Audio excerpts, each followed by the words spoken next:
Hello and welcome to Thought for November the 30th. Our readings are taken from Esther chapter 7 and 8, the book of Obadiah, and Hebrews chapters 3 to 5. And our thought is the house of Esau stubble. Esau was the twin brother of Jacob. When Jacob was given the name Israel, Esau began to be called Edom. We see in Genesis chapter 25 and verse 30. Remarkably, both Jacob and Esau had 12 sons. Esau spread out certainly as far as the Euphrates.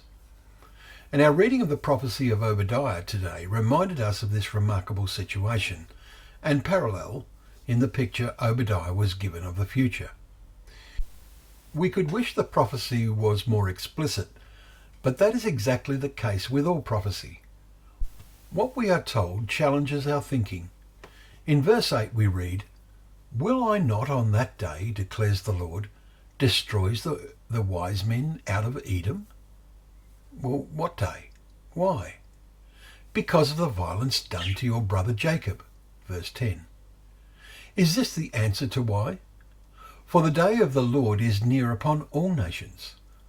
As you have done, it shall be done to you, we read in verse 15. About Edom. For the Lord, for whom time is different, everything is near.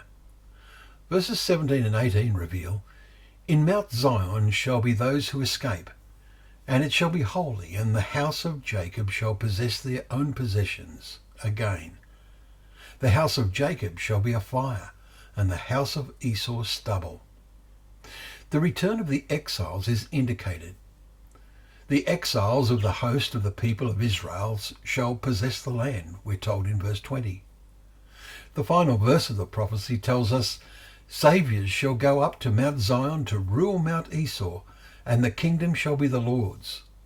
And when the kingdom is the Lord's, God's plan and purpose will have brought into being one of its major objectives. The King of the kingdom will be Jesus Christ. Will you be there? Two verses out of many interesting ones in today's chapters in Hebrews jumps out at us. "Take care, brothers, lest there be in any of you an evil, unbelieving heart, leading you to fall away from the living God.